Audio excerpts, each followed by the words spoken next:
الصلاۃ والسلام علیک یا رسول اللہ صلی اللہ تعالی علیہ وسلم۔ اللہ رب العزت قرآن مقدس کے اندر ارشاد فرما رہا ہے، ذالک الکتاب لا ریب فیہ، یہ وہ کتاب ہے کہ جس کے اندر شک و شبہ کی کوئی گنجائش نہیں رہ جاتی۔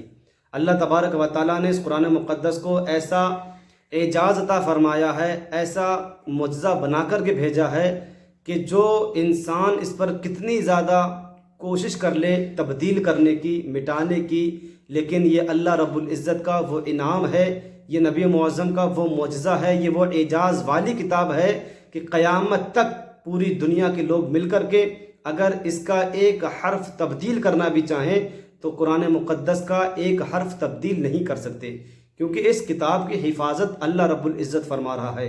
اگرچہ یہ بات الگ ہے کہ آج قوم مسلم قرآن مقدس کی فہم و فراست سے بہت زیادہ دور ہو رہی ہے۔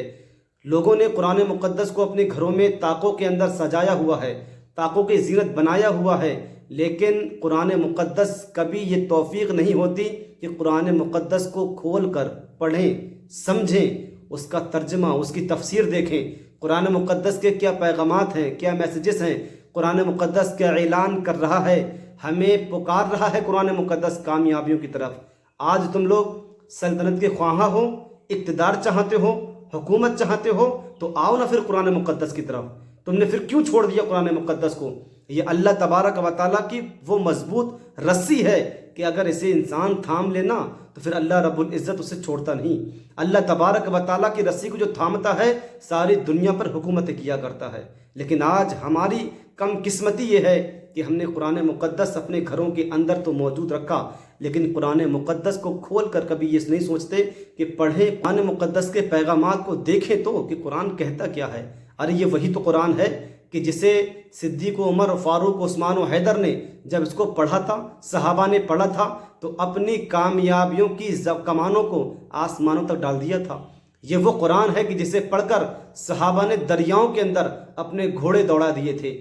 یہ وہ قرآن ہے کہ جسے پڑھ کر صحابہ نے ریگستانوں کے اندر کشتیاں چلائی ہیں۔ یہ وہ قرآن ہے کہ جسے پڑھ کر کے جنگ خیبر ہو، جنگ بدر ہو، جنگ حنین ہو، ان تمام پر کامیابیاں، کامرانیاں حاصل کی ہیں۔ یہ وہ قرآن ہے کہ جسے پڑھ کر صحابہ نے 313 صحابہ کی جماعت نے ہزاروں کفار کی لشکر پر چڑھائی کی ہے اور فتح یابی حاصل کی ہے۔ یہ وہ قرآن ہے کہ احد کے میدان میں احد کو فتح کر لیا، خیبر کو فتح کر لیا ہے۔ تم نے سمجھا کیا ہے قرآن کو؟ قرآن ہے کیا؟ قرآن کامیابیوں کی ضمانت ہے، قرآن کامیابیوں کی کنجی ہے۔ تم آؤ تو صحیح قرآن کی طرف، تم بڑھ کر تو آؤ۔ قد افلح المؤمنون، قرآن فرما رہا ہے نا کہ مومن، تحقیق کے مومن کامیاب ہوا، پر ہمیں اتنی شعور کب ہے، ہمیں اتنا طریقہ کب آتا ہے، ہمیں اتنی سوچ کب آتی ہے، ہمارا ارادہ کب بنتا ہے کہ ہم قرآن کی طرف بڑھتے چلیں؟ قرآن تو ہمیں دعوت فکر دے رہا ہے، قرآن تو پکار رہا ہے ہمیں کہ آؤ میرے طرف، آپ پڑھ کر دیکھو مجھے، میں کامیابیوں کا خزینہ ہوں، خزینہ۔ ہاں، ایک ایک میری بات کامیابی کی طرف لے کر جاتی ہے، لیکن ہمیں توفیق ہو تب نا۔ عزیزان ملت اسلام، ہمارا قوم کا المیہ یہ ہے کہ ہماری قوم نے قرآن مقدس کو چھوڑا، ذلت و رسوائی کا منہ دیکھنا پڑا۔ ہماری قوم اگر مقدس قرآن کا ساتھ لیتی اور قرآن کے اقتدار پر چلتی، قرآن جیسی اللہ کی مضبوط رسی کو تھامے رہتی، تو آج یہ دن دیکھنا پڑتا کہ آج دوسری قومیں ہمیں طعنہ دیتی ہیں، ہمیں سکھاتی ہیں، ہمیں دین بتاتی ہیں کہ تمہارے دین کے اندر یہ خامی ہے، تمہارے دین کے اندر یہ کمی ہے۔ ان کی جرت ہوتی، ان کی یہ حیثیت ہوتی، ان کی یہ اوقات ہوتی، وہ بول سکتے تھے، لیکن ہم نے موقع دیا۔ ہم نے مسلمان ہو کر کے، ہم ایمان والے ہو کر کے، ہمارے ڈھنگ چال مسلمانوں جیسے ہو کر کے، ہم نے آج قرآن مقدس ہمیں یاد نہیں، قرآن مقدس پڑھنے کا طریقہ نہیں معلوم کہ قرآن مقدس پڑھا کیسے جاتا ہے۔ آج ہمیں یہ معلوم ہوتا قرآن مقدس پڑھنے کا طریقہ کیا ہے، ہم نے سیکھا تو ہوتا، تو آج ہم ضرور قرآن مقدس کو کھولتے، پڑھتے، ہمیں معلوم تو ہوتا قرآن مقدس کہتا کیا ہے، بتاتا کیا ہے، ہمارا رب ہم سے کیا فرما رہا ہے۔ لیکن ہم نے نہیں، ہم نے فقط، اگر بہت ہماری قوم نے اس پر کوشش کی ہے تو اتنی کوشش کی کہ اپنے بچوں کو فقط عربی پڑھانے تک محدود کر دیا۔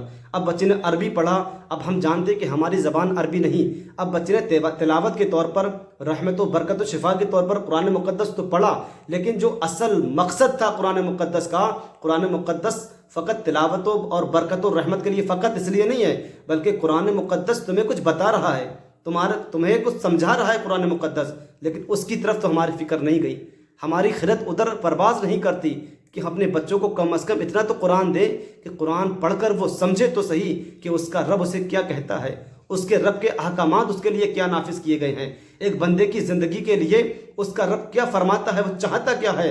لیکن عزیزان ملت اسلامیہ، اسی کا نتیجہ ہوا کہ آج فرقہ باطلہ نے ہماری قوم کو ٹکڑوں میں بانٹ دیا، جگہ جگہ تقسیم کر دیا، جس کی جیسی سوچ بنی وہ ویسا بڑھتا چلا گیا۔ اگر آج ہم قرآن مقدس، قرآن و حدیث کے سمجھنے والے ہوتے تو آج ہم کے اتنے حصوں میں بٹ سکتے تھے۔ عزیزان ملت اسلامیہ، قرآن مقدس آج لوگ سمجھتے ہیں نا کہ قرآن مقدس اتنی پرانی کتاب ہے، اس کے اندر میں کہتا ہوں قرآن مقدس وہ کتاب ہے کہ جس کے اندر اللہ رب العزت نے ہر علم کو رکھا ہے۔ ایسا کون سا علم ہے جو قرآن مقدس کے اندر موجود نہ ہو؟ آج لوگ نہ جانے کون سے نئے نئے علوم حاصل کرتے ہیں اور سمجھتے ہیں کہ یہ آج کے وقت میں پیدا کیے گئے ہیں، یہ علوم آج آئے ہیں۔ میں کہتا ہوں یہ تمہاری کم فہمی ہے، یہ تمہاری غلط سوچ ہے۔ قرآن مقدس کا ایک ایک حرف جو ہے آپ کو علم کے سمندروں کی طرف لیتا ہوا جاتا ہے۔ آپ قرآن مقدس کے اندر ڈوبے تو صحیح، یہ وہ سمندر ہے کہ آپ جس کی جتنی گہرائی کے اندر چلے جائیں گے اتنے بیش قیمتی موتی نکال کر لائیں گے۔ لیکن ہمارے پاس قرآن مقدس کو پڑھنے کے لیے وقت کہاں؟ ہمارے پاس تو فزکس ہوا، میتھمیٹکس ہوا، ہمارے پاس دیگر علوم حاصل کرنے کے لیے ہمارے پاس بہت سارا وقت ہے، بلکہ والدین خود ان کو پڑھا رہے ہوتے ہیں اور ایک قیمت خرچ کرتے ہیں۔ جب باپ کا انتقال ہوا اور باپ کے انتقال کے وقت جب باپ کو روح نکلنے کے وقت دقت ہوئی، دشواری ہوئی اور اس وقت کہا گیا کہ سورہ یاسین پڑھیے، تو بیٹا اس لائق بھی نہ بن سکا کہ باپ کی میت ہو، باپ مر رہا ہو اور ایسے وقت میں اس کی روح کی آسانی کے لیے سورہ یاسین پڑھ دی جائے۔